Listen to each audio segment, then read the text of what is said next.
Welcome to YFC. I know some of you have been around for a little while.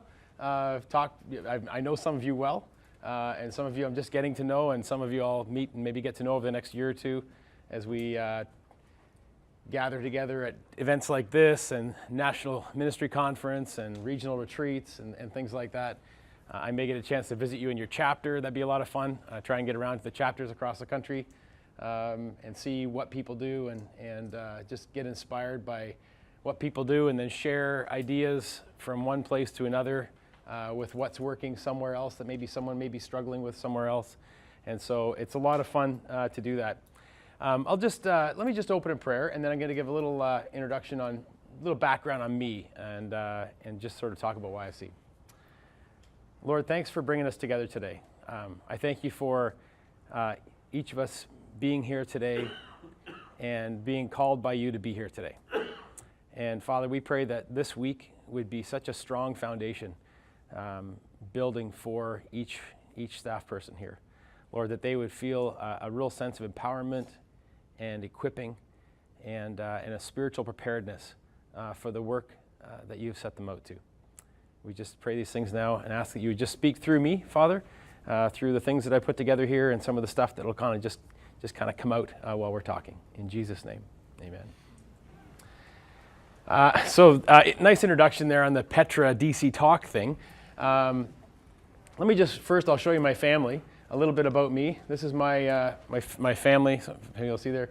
This is my son Eli, he is now 13. This picture was taken in Thailand a couple years ago. This is Clay, my wife Christine, and that's me, Mr. Dress Up, in the blue shirt there.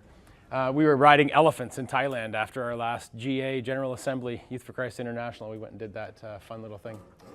God has brought our family together through the gift of adoption. My oldest son, Clay, quick story, was actually born with cerebral palsy, and when we got him home from the hospital, he was fisted and torticollis, and his spine was curved, and we were told that he wouldn't walk, wouldn't drive a car likely without assistance, and would have difficulty writing and things, and he...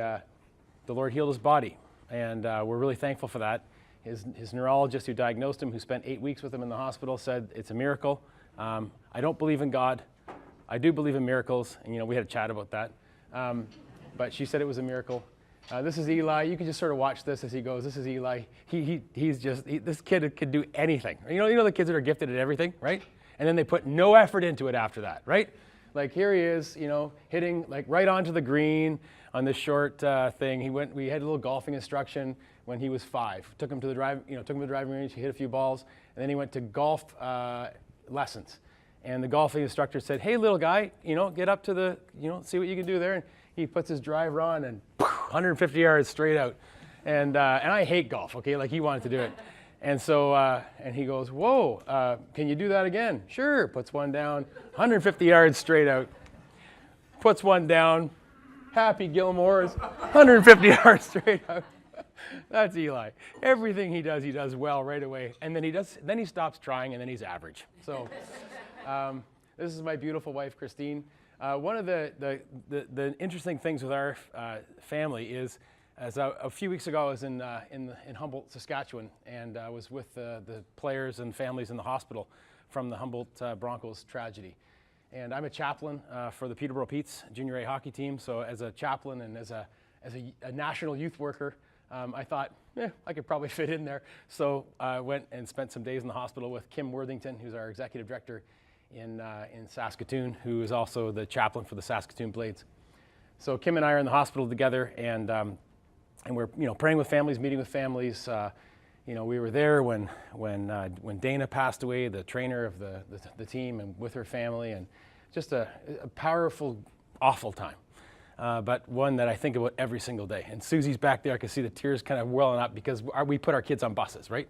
We know some of you have done that. I mean, you will do that, and you just feel it. It grips you. I kind of felt like when you're kind of when you've been somewhere for a little while and you kind of feel done. And I'm kind of active, right? Like, I don't go into a room and sort of look around and wonder if someone will approach me. I like to find people to approach. So I was getting kind of, frankly, bored, sitting there waiting for people to come to us. And so I said, Kim and I prayed together, "Lord, what would you have us do today?" And Morgan Goebel, who's one of the most injured players who survived the crash. I can use his name, permission from his mom. She came to Kim and I and said, the doctors have told us they've done everything they can do. There's nothing more they can do. The prognosis isn't good. We need God. Would you come and pray for our son? And we said, sure, but can you give us a minute just to ask God how we should pray? So of course. So Kim and I spent a few minutes together, and as we were praying, I just had this picture of, remember, I love when we do communion. Jesus said, do this in remembrance of me. So I love to remember what Jesus did. Okay, you remember? And there was the 4 guys, and they had the shovels. You remember? And you're like, they opened the roof of that. Remember the house? Remember that? And they let down the paralytic. Remember that on the mat? Can you imagine? Right? And when Jesus saw them, imagine how disruptive it was. And when Jesus saw them lowering this paralytic down on the mat, he said, because of their faith, he was healed. Actually, you want to play with that one a little bit? Because of their faith, he said, your sins are forgiven. Huh? Think about that one. Because of their faith, he was healed. So we took that passage and went around the bed of Morgan and just all held hands as family, and Kim and I around the bed, and I held Morgan's hand. And he's in a coma and quite swollen. They've had to remove a section of his skull to allow his brain to swell outside so they wouldn't crush his spinal column, and however that works. And I shared that passage with the family. And I said, I don't know where you're at in your faith, but I would just encourage you to just pause for a moment and consider Jesus. And consider your faith in Jesus. And consider that Jesus could heal your son. So we prayed for Morgan. When we went back into the family waiting room, I went to Mom and Dad. And I said, folks, I need to tell you the context from where I prayed that prayer. I have a son. He's 18-year-old, just like your son. He plays hockey just like your son. He gets on buses just like your son. And then I said, and when he was 8 weeks old, the Lord healed him from cerebral palsy. He was born, and he was fisted and torticollis, and his spine was twisted, and the Lord healed his body. But 26 years ago, my beautiful wife, Christine, and I were in a car accident 2 weeks before our wedding. And she has lived with chronic pain ever since. And she spends sometimes up to 50% of her time in bed. And so I live with God heals, and sometimes he doesn't, in the context of how I prayed for your son. And she throws her arms around me and says, that's exactly what I needed to hear. I called Christine and I said, honey, I just want to let you know what just happened. Here's what happened in the hospital. And then she's all like choked up on the phone and says, if that's why I've been sick for the last 26 years, it was worth it. So anyway, that's my context. That's where I come from. So if you hear me talking about things that God does miraculously, know that I also know that he doesn't always choose to do things miraculously. And sometimes he just leaves us in wonder. I actually am very thankful that my wife has struggled with health well, I wish she didn't have to. It's probably my fault, because I'd likely be a bit of a jerk if I didn't have a wife who struggled, because I don't struggle, and so therefore I probably wouldn't be very patient with people who do. So I'm very thankful for the opportunity to have had to do that. Anyway, so there's Clay playing hockey, and Eli, see, he's really good at hockey until he stops trying, and then so that's why he just wears the jersey. And anyway, no, actually, I think Eli's going to be our little evangelist. This guy, he helps me with the Pete's chaplaincy every week, sets things up, and is just a great, fun kid. So where we got started in YFC, so we talked about the concerts and that kind of thing. That was kind of a fun start, but it all started like this, okay? And we all have our journeys, and I'm going to sort of spend some time on my journey because I think it's important for all of us to understand our own journeys. And I'm sure that Brett would like you to come away with more than this from your week. But like I always think when I do training, if it's board governance training or executive director training, whatever, I always say, think of the one thing that you'd want to come away from this thing with. And if there's one thing that I hope you would come away from this time with, it's an understanding of your calling. When my wife and I were married, of course, we talked about the car accident, and so it wasn't a bad accident. It wasn't like horrific or anything. It wrecked her. And so now the plan was that she was going to work while I finished at Tyndale, and then we were going to switch, and she was going to finish, and I was going to get into ministry, and that was the plan. But the accident had made other plans. So now I'm working in a factory and not enjoying it. I was way faster at putting caps on bottles than all the other guys were. And that drove them all crazy. They wanted me to slow down, slow down, slow down, right? You're making us look bad, slow down. And of course, I'm trying to talk to everybody at the same time. And my dad called, and Bancroft, he says, we need a camp director for a week at junior youth camp at Joy Bible Camp. Would you and Christine come up and volunteer to direct that week? And I said, I'd love to, except I've already taken my holidays, and so I don't think I'd be able to get another week off, but let me ask my boss if I can take an unpaid week and come and do that. So Christine and I prayed about it. We felt very strongly God wanted us to be there, felt like it was a good opportunity. So I went to my boss at the factory and said, could I get an unpaid week of leave to do this volunteer for this week at Joy Bible Camp? And he said, no. And I said, oh. So I'm driving home, and I said, well, Lord, if this is what you want us to do, then show Christine that it would be a good idea for me to quit my job. So when I got home, she said, because there's no cell phones then, actually, there was shortly thereafter, it was a bag phone, okay? It was about this big, and it cost $3 a minute to make, remember those? To make a phone call? Anyway, we felt really important, eh? This massive, anyway. So antenna on the car, it was an antenna. Remember that, Susie? So I get home, and Christine says, so what happened? What did he say? I said, he said no. She goes, okay, I think you need to quit your job. We just bought a house, and we had just bought a car, making payments on both. And we felt that the Lord would have us leave my work to do this. So we took a step of faith. We left, I gave my notice, and as I was driving home for my last day of work, I said, Lord, where do I go to work when camp's over? And I felt, thought, heard, whatever the Lord say, speak, think, however he communicated to me that day, collegiate sports.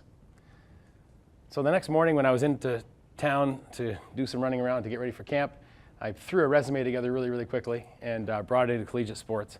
And I asked for the owner of the store who happened to be there, who I later found out was never there. This is a miracle that he was there, miracle number 2 in the story.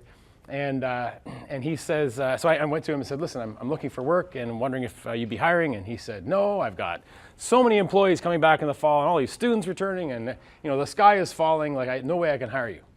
And he goes, where do you work now?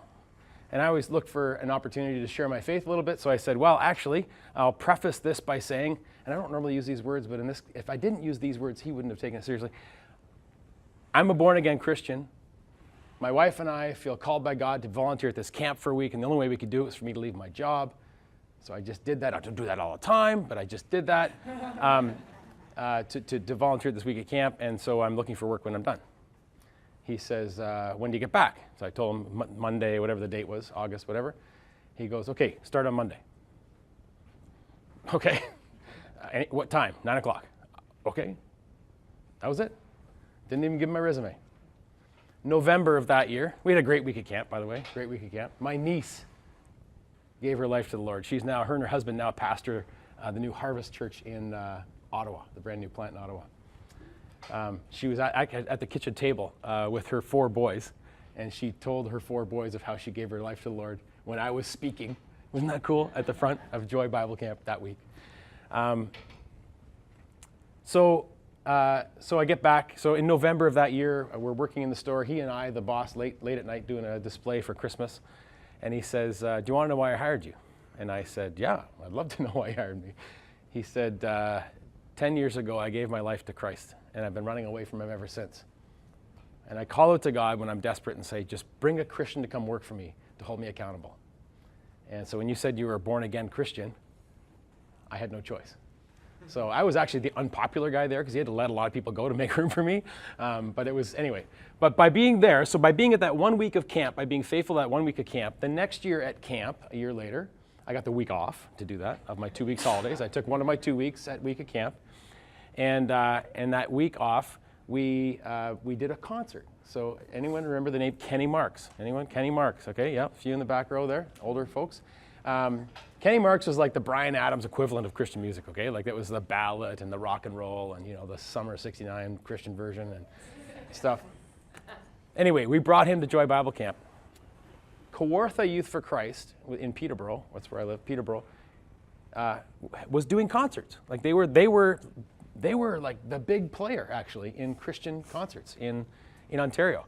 It would be whoever was doing it in Toronto, Bob Black in London, and then Kevin James in Peterborough was the big players in Christian music in Ontario.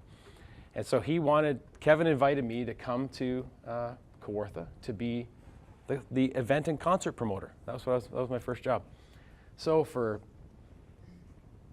$20,000 a year, and you get to raise it, you too can be a Youth for Christ concert and event promoter. And but at the same time, I was getting pretty good at sales at the sports store, and Adidas was very interested too. And so it was kind of a tracking 6 figures Adidas job, or a $20,000 a year, you get to raise it, Youth for Christ ministry. So guess what we did? Adidas. Actually, Adidas gives me free stuff now. We started with YFC in Kawartha and struggled for the first number of years. There was back in those days, actually one of the reasons why we have ministry partner development momentum that you've hopefully have all been through, one of the reasons why we have that is because of the struggle that I and others went through from in those days when we were basically given, here is a template letter, send it to as many people as you can and hope it all comes in, right? That was kind of the fundraising strategy back in the day. Wasn't that about it? I got a template, yeah, exactly. So, and one of the bands, this is like a bad picture, but one of the bands that we actually helped to get started back in those days was 1,000 Foot Crutch, TFK. And then another one was Hawk Nelson. They both came out of Peterborough. They were both bands that got a start fronting some of the shows that we used to do. And then we helped them do a tour across Canada to Youth for Christ drop-in centers across the country. I don't know, Harmsy, did you ever have TFK in your drop-in in Steinbach? Yep. No, not in Steinbach, but in Winnipeg. So it was just fun to do that kind of stuff. But that's how we got started. So that's how we got started. So we did that for a few years, and then things in our chapter changed. We had all of our staff leave at once, except for me. There was 7 of us, and everyone left at once except for me for different reasons. Someone got pregnant, someone was going back to school, somebody was getting married, somebody was moving because their spouse, whatever, and our executive director left, and I was the only one left. And I was 2 years into my role, and I was about half-time at this point, about half-time. I'd kind of been working from 1 day a week to 2 days a week, kind of been raising support as it kind of came in, like from the letter. So, about 2 years in, 2.5 years into the journey, so it's just me trying to hold up all the things that 7 people were doing, juggle all the balls, the volunteers for the after-school program, the high school outreach stuff, campus life, all these different things. None of it was going very well. And I got a letter in the mail. And the letter said, "Dear Youth for Christ, you have no vision. Please cancel my support. Greg Anderson." And I use his name with permission. I tell his story everywhere I go. Ever heard of the phrase grace and truth? That one was pure truth. Like there was no grace in it at all. And it hurt. Like it hurt. I mean, I know it wasn't directed at me personally, because I wasn't responsible for all that, right? I sort of inherited it, but it hurt, right? So I took that to our board and I said, which we had a board meeting like the next month, I said, we just got this letter and we're starting to lose support. Would you give me 3 months to shut everything down and just to seek the Lord and to seek vision for what he's called us to here? And they said, well, in those days, I thought they were just really wise, right? But the actual fact was they had no other choice, right? Like it was, yeah, I guess so. If this guy's willing to do that, that'd be great, right? So, so we did that. We shut everything down and for 3 months. And then actually, the place I probably spent most of my time was in Woodstock and in the SWO chapter, just visiting the different things that was happening in SWO. Spent some time in Toronto and London, just seeing the various things that were happening across the country in YFC, just to be encouraged and to get some vision, some ideas of what God could do. I was driving home from Woodstock, and I was driving past the Niagara Escarpment on the 401. Okay, you guys picture that spot, right? Those from Ontario know. If you're not from Ontario, you don't know the spot. If you're from Ontario, you know that spot, right? It's like 6 lanes wide. There's a sheer drop on the one side into Lake Kelso, right? A little ski hill up on the side, right? A shoulder about like half a car width wide. The vision was coming so thick that I had to pull over to write it down, or I was going to forget. So I pulled my car as tight to the guardrail as I could with my hazards on, and I just started writing. And then 10 years later, everything on that page happened. The Lord brought us through. And where it started was with this. We started by gathering people in downtown Peterborough, followers of Christ, to pray. We just gathered to pray. It wasn't like worship and prayer. It wasn't, like pep rally and prayer. We just gathered to pray. We would pray in a room like this, and this is about how many people would show up every month. But this many people would show up every month. And we would just pray together in a room, and then we'd go out in 2s and 3s throughout the city of Peterborough and just pray. And when we would come back, we would say, so, what did you hear? And we would just write down things that we heard that maybe God said to us or people said to us as we encounter people, or things that happened when we were praying for people or whatever. And we did that for about 6 months.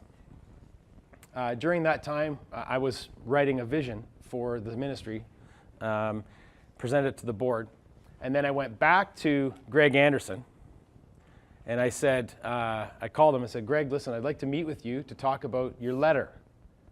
And he goes, what letter? I said, well, you sent it a few months ago. You canceled your support letter. Oh, yeah, that letter. So Greg and his wife Kay met with me, and we had breakfast together. And I said, listen, we got your letter, and I had it there with me, and I showed him the letter. So we got your letter, and he reads it, and he goes, whoa. And I go, yeah. He goes, that must have hurt. I go, yeah, it did. And I said, but it was good, because it got us to seek what vision was. So here is our vision. We feel God's called us to open a youth center in downtown Peterborough to street-involved and at-risk marginalized youth in the downtown that no one from churches in Peterborough are currently reaching. And how we're going to do that is we're going to open a little drop-in center in this location here, and we're going to furnish it with pool tables and foosball and a counter, and we're going to have kids coming freely through. We're going to open at lunch, after school, and evening. And you guys who run youth centers are going, what? That's a lot of, yeah, it was. So we're going to do that, and we're going to reach the youth in downtown Peterborough. And he says, well, how much do you need to renovate your building? And I said, about $7,000. He says, okay, I'll do that. What? I just wanted to get your $100 a month back. He goes, yeah, you can have that too, and we'll renovate that building for you. Wow. So in the next 6 months, 600 different youth came through those doors. A lot of it had to do with those prayer walks. We got to meet a lot of different kids on the street. And so we hired a guy named Chris Vinn. Some of you in Peterborough know that name, Chris Vinn. And he is our street outreach worker. Like, don't ever send somebody out by themselves. Bad idea, but we did it. And he went out by himself and just met with kids on the street. And for 6 months before we opened the doors, he was meeting with kids on the street saying he was the new outreach worker from the new youth center that was going to be opening on Hunter Street. And because of him, we had 600 different kids come through the door in the first 6 months. After 6 months, however, we got a letter saying that someone's just bought the building, and congratulations, here's a check for 3 months rent. You have to vacate in 30 days. So that was a 5-year lease, torn up on terms. That was legit, but it was unfortunate. So that was where that left us out of that beautiful little intimate spot, 1,600 square feet on Hunter Street in Peterborough. So then we went I was talking to somebody who was without a youth center in Strathroy. Where's Strathroy? Come on, Strathroy. So for the next 6 months, we went virtual. So we opened the doors with about 70 volunteers, and we ran lunch after school and evening, Thursday, Friday, Saturday lunch and after school, Sunday evening. Sunday evening was awesome. Downtown kids, it's powerful. Prayer started happening in our youth center. It was incredible. And it wasn't Adam Shepsky prayer either. It was just like prayer, right? Real prayer. No, I'm kidding. Little joke, you guys. Adam, sorry. Love you, bro. You'll listen. Anyway, so we went virtual. We put everybody into a yellow T-shirt with the Bridge Youth Center on the front and street something on the back, I forget. And we went out in 2s. And we just went to where the kids were, in the coffee shops and the arcades and the different places, and just hung out with the kids. We had more fruit in those 6 months than we had in the previous 6 months in the youth center. And it was incredible, just going to where they are and meeting with people. And now, mind you, we had to give them a budget. We weren't paying rent then, so the budget was, here's $20 for tonight to go out on the street and have coffee. Make sure you're an actual patron of the place that you're spending time with kids in, and cover the cost of their coffees too and stuff. So we did that for 6 months, and it was just a creative way of responding to that. And then we got to move into this new location here. It was a 5,000 square foot facility where Kawartha Youth for Christ is still located on the corner of Brock and Hunter. And when we moved to that facility, I met with Greg again and said, Greg, I just wanted to give you an update. Remember the $7,000? It's in a dumpster now, and because somebody bought the building, and so we've just leased this new space, and we're going to be moving into that. I'm really sorry, but I just wanted to let you know. And he goes, that's no problem. I understand. I have buildings. He goes, how much do you need to renovate your new space? And I said, oh, like $10,000. Okay, we'll cover that. And off we went. A year later, we bought that building, and he called. By this point, Greg had been meeting with me every month. He would give me a book to read, nothing this thick. This is the Bible. He would give me a book to read, a Ken Blanchard, Managing by Values, or whatever. He'd give me a book to read, and every month we would review that book together, and this is how he invested into me personally, in my leadership. And so we were getting together for lunch again, and then Kay came along, his wife, and so that was unusual, because she doesn't normally get there unless we're talking about money stuff. And so by the end of lunch, Greg says to me, Tim, so are you going to talk to me about your building project? And what nobody knew was the night before I had a board meeting, and we were now renovating our office space, and we'd purchased the building, and we're now $50,000 short of completing the job. And he says, are you gonna talk to me about your building project and what your needs are? And I said, no. And he says, why not? And I said, well, because I can't imagine how anyone would have any more money. Like, I just wanted your $100 a month back. And that's a lot of money to me. And so he says, Tim, if you don't ask, you say no for me. Oh, that's a valid point. So Greg and Kay, would you like to help us with our building project? Greg goes, yeah, we would. What did we say, Kay, 50,000? And she says, yep. And he wrote a check. Now, am I telling you that to talk about big numbers that are probably way above your head? They're way above my head at that time, way above my head. No, I'm just saying God is faithful.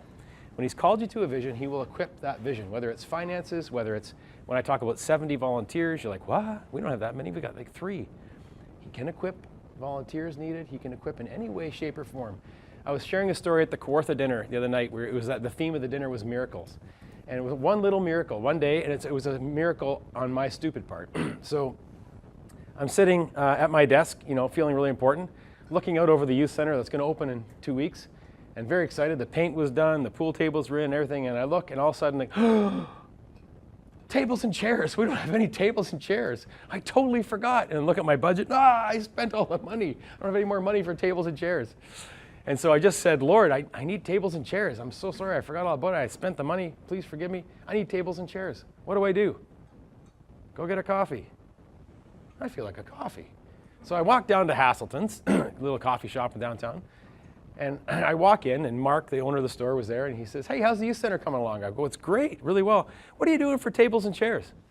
I go, well, actually, I was just thinking about that right now. Well, don't get cheap stuff, because it doesn't last. I go, yeah, no, I wouldn't do that. He says, what are you going to get? I said, well, what do you suggest? He says, well, here's a catalog, and you can have anything you want in here at my cost. Like, you can just have it at my cost. So it's like, half price or whatever. Awesome. So I'm walking back with the catalog to the office, and a woman walks up behind me, and she says, hey, Tim, how you doing? How's the youth center coming? And I go, great. What are you doing for tables and chairs? I said, well, actually, I've got this catalog here, and I showed her the stuff, and oh, that's really good stuff. I said, yeah, we were recommended that we should get really good stuff. Like, totally. She goes, well, pick out whatever you need, and we'll cover the cost. Okay? So even in our stupidity, in our own failure, in our own whoops, oh shoot, I forgot all about that, God can step in and provide when he is serving into the vision that he is implanted in your heart. He will meet the need. He will meet the need for the vision that he's implanted in your heart.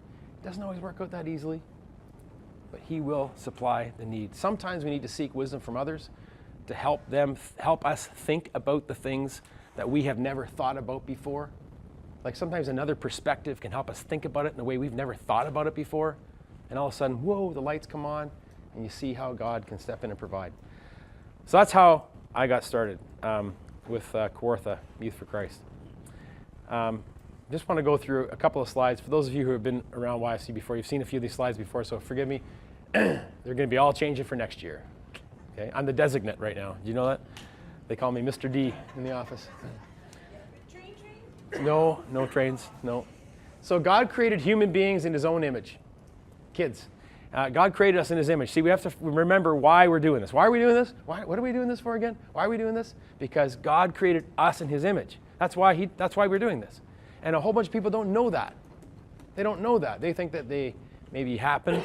They think that they were an accident because, their parents, they weren't together. They were an accident. They may think that they're not wanted. But no, he created us in his own image. And in the image of God, we were created.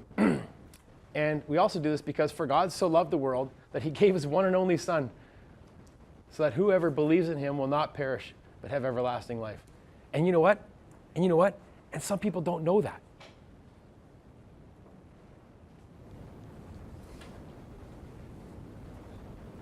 Right? So since he did not spare even his own Son, but gave him up for us all, won't he also give us everything else? Think about that for a minute. Since he did not spare even his own Son, won't he also give us everything else?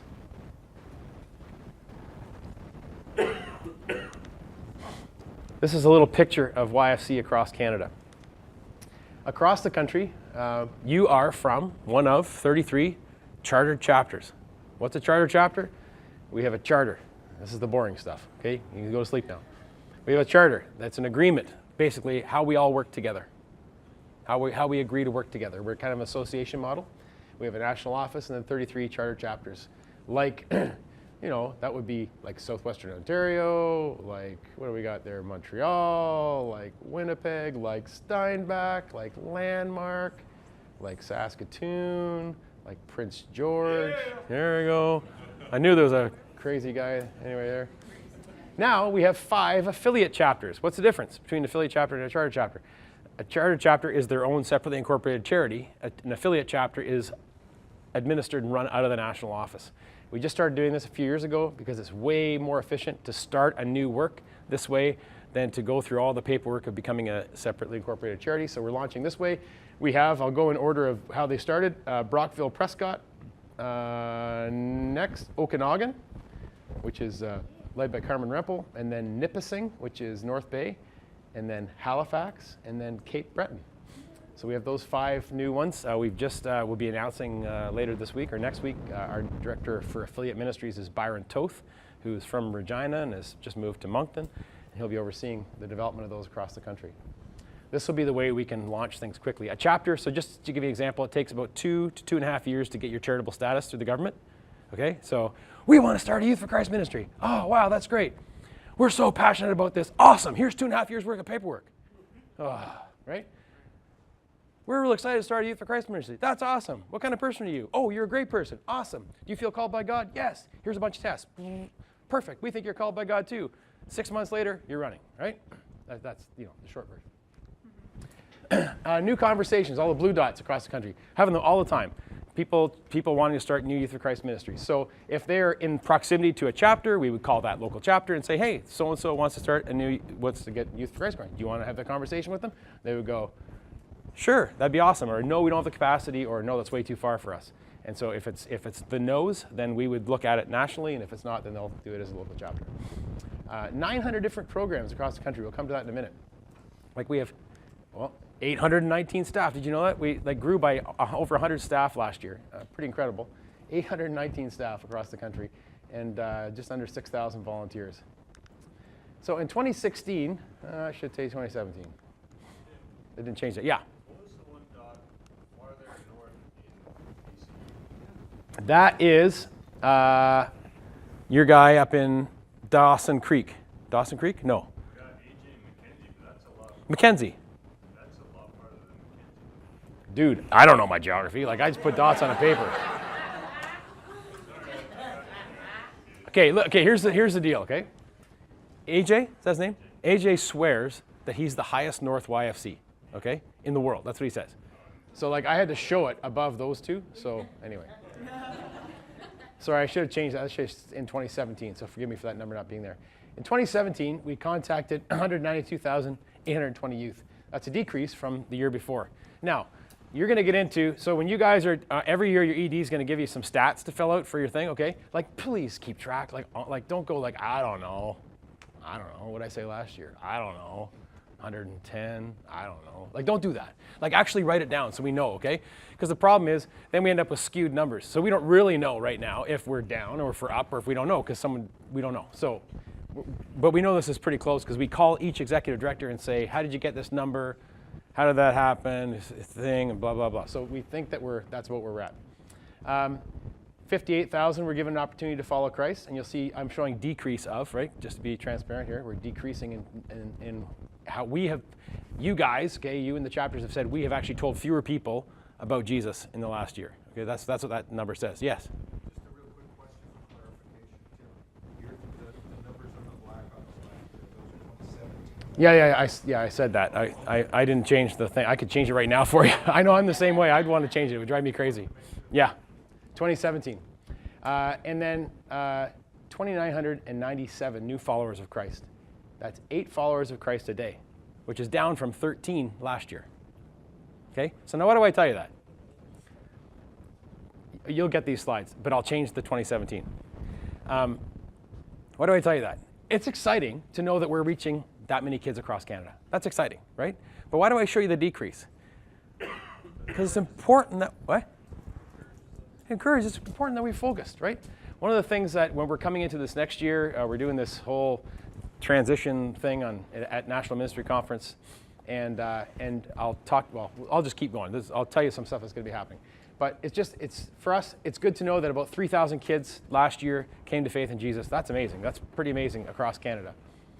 But it is down from the year before by over 1,000 kids from the year before, and about 11,000 are involved in follow-up and discipleship. So how do we do that? Not really with these guys, but these are two. These are two, Laura and Mike, these are 2 different kinds of ministries. Now, I just learned of one other kind of itinerant ministry today, Montreal. Where'd you go? Right there, thanks. It's like, everyone's one face in a room when you're talking. So these 2, actually, Mike, we just didn't count all of his numbers. He actually spoke to 70,000 people last year. So but we didn't include all of his numbers because we're like, even though they're, anyway, that's kind of, I don't know, we should probably, eh? It was 70,000. Anyway, 70,000.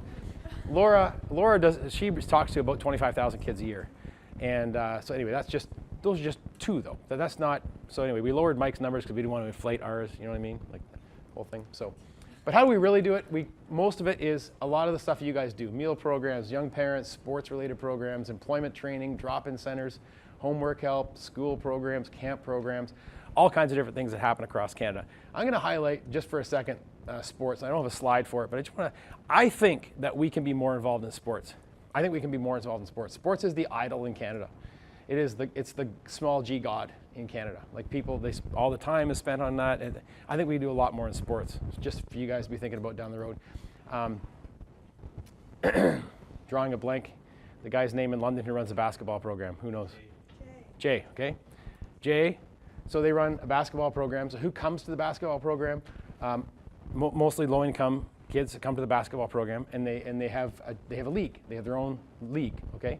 Out of this league, they pull together an elite team from this league of kids that can't afford to play basketball in high school sports. Because I don't know if the last time you tried, but when I was paying for my son to play high school hockey, it was $1,000, right? So I mean, if you can't afford that $500 or $1,000 plus the tournaments and blah, blah, blah to play high school sports, you're not playing.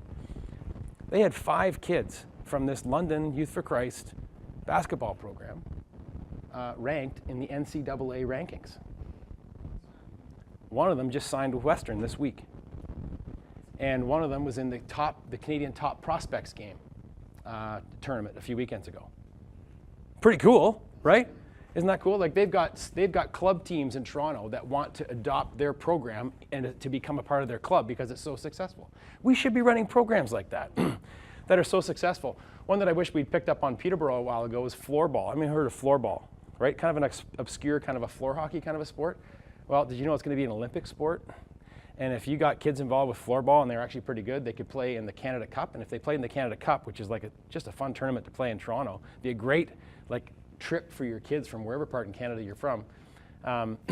If they're noticed there, they could actually get invited to the U18 team for Team Canada, and then get invited into the Olympic team. Like these are the opportunities that are there for us. And in fact, floorball, Börje Salming started that sport in Sweden, and it didn't take off until churches started to use it as an outreach tool. And so the roots of floorball are mission-focused outreach in Europe. So anyway, just something to think about, sports.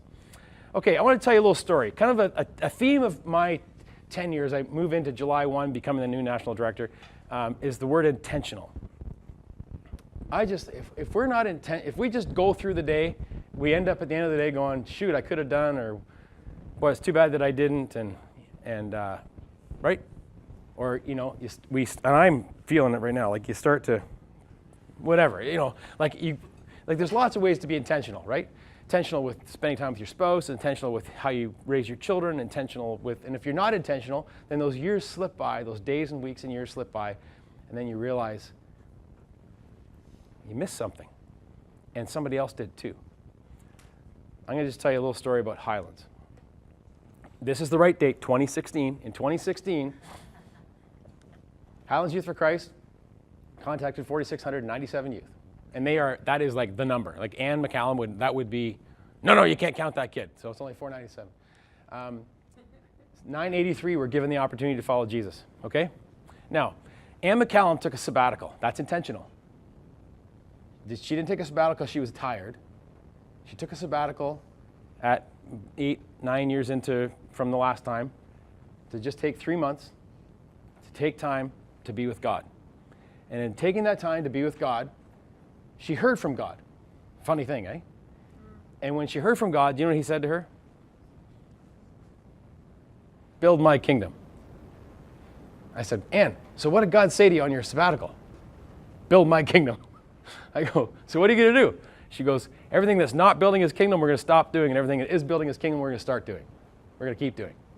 So they looked at their whole chapter and said, what is building God's kingdom and what we do? And they basically have two models. Who's from Highlands here? Anybody? Oh, great, I can say whatever I want. Okay, so there's except I'm recorded. Shoot. No, I'm kidding. Totally true. There's basically two models in Highlands, let's just say, for campus life and drop-in. Okay, this is kind of the two kind of models of what Highlands does. High school outreach and drop-in. What they decided to do was that they would realize that kids that would be in those two contexts, that would come to the Bible study, to the discipleship, to whatever that they would have, some of those kids would come to faith in Jesus, okay? Now, this isn't the only, Anne always gets upset with me when I say this because I say it so simplistically, but the point is it's intentional, okay? But they found that kids that got to a retreat, that more of them would come to faith in Jesus. And they found that kids that would come to a week at camp, even more of them would come to faith in Jesus. And then they found that if they could get them on a missions trip, Stogie, if they could get them on a missions trip, 100% of them would come to faith in Jesus. Stogie's the global engagement guy. You'll hear about him in a minute. So they started making those things where they pointed everybody to, okay? So as they're having those 983 conversations, they would be pointing those people to one of those things. And in 2016, 264 of them gave their lives to Jesus. Now, that was 2016. In 2017, they actually had their number go down in terms of number of youth contacted. But about the same number of conversations. And 346 new followers of Christ. Because they were intentional. And it's so easy to not be intentional. It's so easy to just have great conversations with kids. It's so easy. And maybe in your context, like maybe you're like me, maybe it's just not easy to talk about Jesus with somebody. Maybe it's just not easy to sort of figure out, okay, how do I bring the gospel into this conversation? Maybe it's not easy for you, but maybe there's a path in your chapter that makes it easier, right? Like a retreat or like a camp, okay, whatever. So I just want to encourage you with that, intentional. Another thing that we're doing to be intentional is, and this has been piloted, it kind of stalled, and we're kind of gearing it back up again, is the 5 gauges of transformation. I'm not going to spend a lot of time on this. You're going to see more about this later. We're basically trying to get everybody into this at some point, but it's being able to you'll be able to, at some point, be able to measure the kids that you work with on these 5 gauges, looking at their engaging life with Jesus, kind of where they're at with that, where they're at with healthy relationships, where they're at with their character, where they're at in their heart for service, and where they're at with their purpose in life, their clear purpose. I won't go into that in too much detail right now for time, but that's something you'll see more of down the road. Just want to tell you, these are just, I like to share this. This is 2016. This is 2016. Who's from Vancouver chapter? Okay, Vancouver. You guys do chapel? You guys involved with chapel in Vancouver? Because you're Langley, right? Yeah. I've been to one, but I've heard a lot of it. Yeah, so heard a lot about them. Awesome. So you should go. In 2016, this is basically, this had nothing to do with Youth for Christ at first. It was youth pastors getting together and having kids come together to worship, hear the word, and pray together, right? But then, anyway, long story short, Jonathan Mitchell, who was the guy, kind of the youth pastor leading it up, it wasn't working with his church anymore to spend all of his time out there and not as much time here. So YFC provided him the place, and now he works at a YFC in Vancouver to do chapel ministry. So it keeps growing. They can get up to 3,000 kids now at chapel. They ended up that in 2017 that went to 90 Alpha clubs in high schools across the Lower Mainland. It just exploded in Vancouver. It started to take off in Montreal with the they call them rallies in Montreal with what's his name, Jason Brereton. There's Peterborough has praise nights. Different communities are creating events and opportunities for kids to come together and hear the word, worship, and pray together. So I would encourage you to think about that too. We just toured Jonathan Mitchell across Canada last year, sharing the story of chapel to all the Canadian Youth Worker Conventions. If you haven't heard of those yet, I encourage you to check it out, cywc.ca, and just look for when the one's coming to the community near you, and bring all your volunteers to be a part and just to be trained in this one day. It's a really affordable way for you to be trained. It's fantastic. Sid Coop, the director of CYWC, is going to be our main speaker at National Ministry Conference this year in out west. 4 strategic goals, really quick. So here I'm going to change that to pillars. Look at that. They were goals, and now I would call them pillars. And really quickly, we have worked at these 4 things for the last 5 years, and we're going to be going into a new strategic planning season in the fall. But these were the 4 strategic, now I'd say, pillars of kind of the foundation of Dave Brereton's leadership moving into the next season. So first is saturated in prayer. And we're becoming, we're not there yet, but we're becoming an organization who is saturated in prayer. And I would encourage you to become a person who's saturated in prayer. How do you do that? Just pray every time you get a chance to with people. It's not rocket science. Read Joel's e-pray. Participate in it. Just be a person of prayer. Be quick to pray with kids. Don't be afraid to pray with kids, to be people of prayer. I think that being saturated in prayer is the reason for the explosion that we've seen in YFC in the last 10 years. Did you know that just 10 years ago there was only 350 staff across Canada? And now we've more than doubled that size. Now that's not to boast in us, that's to boast in the Lord, but it's a pretty miraculous thing. Next thing is loving the church. We've nationally set out to do that by sponsoring the Canadian Youth Workers Convention, which mainly works with church youth workers, to be a part of that, to do the training track for community youth work for that. But locally, actually, Grant Dodson is one of the best examples of this. So what we did at today's Teens Conference for a couple of years, and then Grant thought, hey, what the heck, I'll just do it again. She was awesome. You did submit those receipts, right? Yeah. Good. Is what we did at today's Teen Conference. So we said to all the Youth for Christ staff across Ontario, Quebec, if you bring youth workers with you to today's Teens Conference, we'll pay for a pizza party after. So we'll pay for it, like $100. All you can do is submit your receipts and we'll give you the check. So Grant has been the most faithful at that, at doing that. But that's the kind of thing we want to love the church. We want to love the church. So how do we find ways of loving the church? So that's some practical ways that National has been to try and help our chapters love the church. But in your context, how do you do it? So we've got church partnerships. Our new affiliate in Brockville Prescott is only working with churches. 100% of what Johanna Freer does there is work with churches in that community. But how do we partner with churches? Did you notice that the number of full-time youth pastors is in decline, but the number of full-time Youth for Christ workers is an increase? So how do we help? How do we help the body of Christ and love the church? Next one is healthy and resilient staff. And you guys are going to hear more about that this week, so I don't need to go into detail on that. But we really want you, to be here for a long time. I'm 24 years in YFC, and there's a bunch at the back that have been here that long and longer.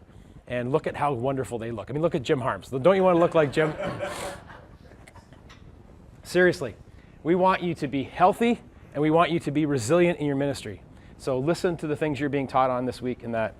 And the last thing is donors seen as partners. Who's doing the partner development stuff? Who's doing that? Jimmy? Okay, this is like one of my huge passions. If you're struggling before I leave today with partner development, like I'd love to give you like 10 minutes, ideas, tips on that. I love partner development. I love sharing what God's called us to with people who God has also placed in their hearts to partner with someone who's doing that. So I'd love to talk to you about it. Donors seen as partners. It's been a huge thing for us. National Minister Conference, really quick. Here's a quick little video.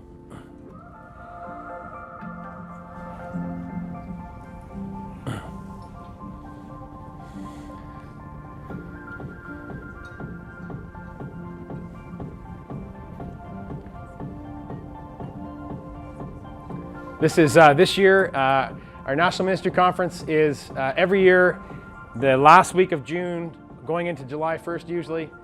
This year it's being held in Princeton, BC, where you're seeing. I was in Winnipeg last year. Where was it the year before that? I can't remember. We spread it all. We go region by region across the country, and we want you to get to NMC. If you're not coming this year, we want you to go next year, and I'll tell you where it's going to be. This is just giving you a little bit of a peek of Rock Ridge Canyon, where we're going to be this year.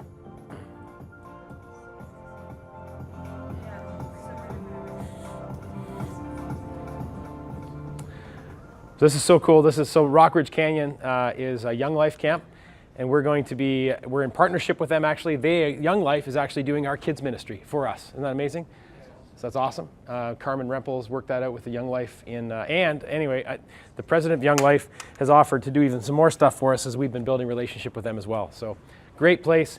If you haven't booked already and you can come, love for you to be at NMC. Registration closes June 9th, I think. Sid Coop's going to be our main speaker. We've got different plenary speakers in the evening and just a packed full day of workshops. I'm sure they'll talk to you more about it. Thank you. That's all I got. I got more, but that's all the time we have. So, any questions before I wrap up? How do we get to the provinces that don't have this? Great question. So the Maritimes, there was no presence in the Maritimes 2 years ago. We leveraged our relationship with CYWC to sponsor the Moncton Canadian Youth Network conference there, and then we went there every year and we mingled with people. We held information sessions on Youth for Christ, and after the second year we got some significant traction, and then the fourth year then we launched 2 ministries in the Maritimes. So now that's in Nova Scotia. We've now got a guy placed in New Brunswick, Byron Toth, and so Byron is working on Fredericton, St. John, Moncton, and also having conversations in Newfoundland. So that's kind of how we're dealing with the Maritimes right now. The territories we haven't begun to touch. Quebec, I was just in Quebec. We have Montreal Youth for Christ, which stretches to Sherbrooke and a little bit into the townships, and then an evangelist who travels all over the place, reaching the whole province. But we're starting on discussions on how we can become more involved in Quebec. So, if that answers your question. Tim, how's Laura Bronson? Oh, great question. Sorry, I should have said that when I saw her picture was up there. So Laura Bronson, so I don't know if you know, she's like a skateboarder, a graffiti artist. She does hip hop. She can't sing. She's awesome. Don't ever have her come stay to look after your kids for a week. I made that mistake. Love you, Laura. No, she's awesome. Except all the food that we left in the freezer for her, labeled day by day, she didn't use. It was Kraft dinner and hot dogs. But the kids loved it. Laura, all the things that Laura does, she was pulling her suitcase through her room to go to LA to speak. She speaks all over the world. She just got back from Lebanon. She speaks all over the world, right? It's amazing. Pulling her suitcase out of her bedroom, knocked the dresser, a mirror fell on her head, and just hit her right in the very top of the head. It broke, and she's been in bed since January. So pray for Laura. She can receive, well, she's not even looking at, she can't look at her phone, can't look at her computer, like the odd time you'll see a Facebook update just because she's taken 5 minutes. But she's got a really bad concussion. And so I encourage you, if you know Laura well, like reach out to her mom and then you can talk to her by phone. But otherwise just pray for Laura. Thanks for asking. We've got 2 concussions on our national team right now. Danielle, who's our North Bay director, hit a moose on the way to National Minister Conference last year. She's still off work, actually now on long-term disability with a concussion from a car accident hitting a moose. Thankfully they survived, but yeah. One YFC Commissioner or Cambridge, Roy Kirby, you know him? Yeah. He's a commissioner. Does he? Yeah. He said, well, and I just recovered. Yeah, it's no fun. Anybody else? I'm around for a while, leaving later this afternoon. Thanks.